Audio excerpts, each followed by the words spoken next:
13 डिसेंबरपासून म्हणजे आजपासून सुरू होत आहे मार्गशीर्ष महिना। आता या महिन्यामध्ये खूप सारे व्रत केले जाते, तर त्याबद्दल आणि या महिन्याचे महत्त्व याबद्दल आपण आज या व्हिडिओमध्ये जाणून घेणार आहोत। चला तर मग व्हिडिओला सुरुवात करूयात, पण त्याआधी जर तुम्ही चॅनलवर नवीन असाल तर चॅनलला नक्की सबस्क्राईब करा। मार्गशीर्ष मास हा केशव मास म्हणून देखील ओळखला जातो, कारण या महिन्याचे पालकत्व भगवान महाविष्णू यांच्याकडे असते। त्यामुळे या महिन्यात ईश सेवा आणि पुण्यसंचय या हेतूने तब्बल 90 व्रते केली जातात। पण काळाओघाप्रमाणे काही व्रते यामध्ये मागे पडत चाललेली आहे, परंतु आजही उर्वरित अनेक व्रतांचे भाविक यथाशक्ती पालन करतात। मार्गशीर्ष हा लक्ष्मीचा महिना आपल्या सर्वांनाच माहीत आहे। या महिन्याच्या गुरुवारमध्ये आपण लक्ष्मी व्रताचे व्रत करतो। संस्कृतमध्ये मार्गशीर्षाला केशव मास म्हटले गेले, कारण लक्ष्मी समवेत पितांबरधारी विष्णूही हेमंताचे स्वागत करतात। अलीकडे मराठी महिलांमध्ये लोकप्रिय होत चाललेल्या लक्ष्मी व्रतात जे लक्ष्मी स्तोत्र वाचले जाते, त्यात मार्गशीर्षाचे उत्तम वर्णन केलेले आहे। पवित्र महिना मार्गशीर्ष, त्यात वसे लक्ष्मी अंश, तोच योग्य लक्ष्मी व्रतास प्रत्येक वशीर सर्वथा, हे लक्ष्मी स्तोत्र सांगते। हा महिना देवदेवतांच्या आराधनेसाठी पवित्र आणि महत्त्वाचा मानला जातो।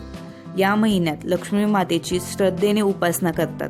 लक्ष्मी मातेचे वार गुरुवार, या महिन्याचे प्रत्येक गुरुवारी पूजा व उपासना करतात आणि शेवटच्या गुरुवारी 7 कुमारिका किंवा 7 सवासिनींची पूजा केली जाते। लक्ष्मी मातेच्या पोथीत सांगितल्याप्रमाणे पूजा व्यवस्थित करावी, मनापासून श्रद्धेने उपासना करावी, तेव्हा देवी लक्ष्मी प्रसन्न होईल, तुमची मनोकामना पूर्ण होईल। उपासनेच्या दिवशी फराळामध्ये दूध आणि फुले घेऊन देवी मातेचे नामस्मरण करावे। खरीपाचे पीक घरात आलेले असते, वाड्यांमध्ये भाजीपाला पिकलेला असतो, त्यामुळे रांजणात धान्य आणि तिजोरीत लक्ष्मी, अशी गावाकडची परिस्थिती असते। जेजुरीच्या खंडोबाचे मार्गशीर्ष शुद्ध प्रतिपदेपासून एकूण 6 दिवसांचे जे पूजन होते, त्याला ही खंडोबाचे नवरात्र असे म्हटले जाते। मणिमल्ल या 2 देवतांनी लोकांचा अपार छळ केला। त्याच वेळी भगवान शिवशंकर खंडोबाच्या रूपात योद्धा बनून आले। त्यांचे या दोन्ही देवतांबरोबर 6 दिवस घनघोर युद्ध झाले, त्यात दोन्ही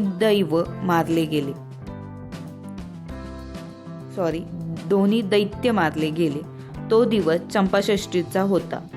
त्या युद्धातील शिवशंकराच्या विजयाची आठवण म्हणून भक्त भाविक आज देखील चंपाषष्ठीला फार मोठा उत्सव करतात। या दिवशी खंडोबाची जत्रा भरते। मुळात महाराष्ट्रात आणि कर्नाटकात मिळून खंडोबाची एकूण 12 स्थाने असली तरीही जेजुरीला भाविकांमध्ये वेगळं स्थान आहे। मार्गशीर्ष शुक्ल प्रतिपदेला शिवगौरी यांची तांदळाच्या पिठापासून मूर्ती तयार करून त्याची पूजा करतात। अन्यथा नामस्मरण करून मानस पूजा देखील करतात। सुखी संसार, धनधान्य, संपत्ती, भरभराट यासाठी मार्गशीर्ष प्रतिपदेपासून दर महिन्याच्या शुद्ध प्रतिपदेला ही मानस पूजा बांधली जाते। द्वितीयेला पितृपूजन केले जाते, म्हणजेच सर्व पितरांचे स्मरण करून त्यांच्या प्रती कृतज्ञता व्यक्त करून त्यांना नैवेद्य दाखवला जातो। तृतीयेला फलत्याग नावाचे व्रत आहे। या व्रतात वर्षभरासाठी फळांचा त्याग केला जातो। वास्तविक फळत्याग यामागे निरच्छ मनाने ईश सेवा हा उद्देश अभिप्रेत असावा, परंतु फळांचा त्याग अशी प्रथा पडली। या तृतीयेपासून दर महिन्याच्या तृतीयेला गौरीच्या विविध नामांची उजळणी करून वर्षभर व्रत केले जाते। हे व्रत देखील सुखी संसाराच्या प्राप्तीसाठी असते। चतुर्थीला बाप्पाचा मान असतो।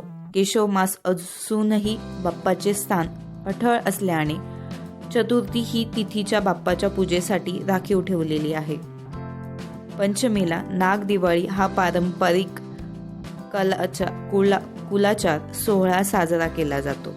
या दिवशी श्रावणातील नागपंचमीप्रमाणे मार्गशीर्षातील पंचमीला नागाची पूजा केली जाते। घरातील पुरुषांच्या नावे पक्वान्न करून त्यांच्या दीर्घायुष्यासाठी ते पक्वान्न गोरगरिबाला दान केले जाते. तसेच या तिथीला श्रीपंचमी असे देखील म्हटले जातात. श्रीपंचमीला लक्ष्मीची पूजा केली जाते. या तिथीला कार्तिकेयाने तारकासुराचा वध केला म्हणून ही तिथी महातिथी म्हणून ओळखली जाते.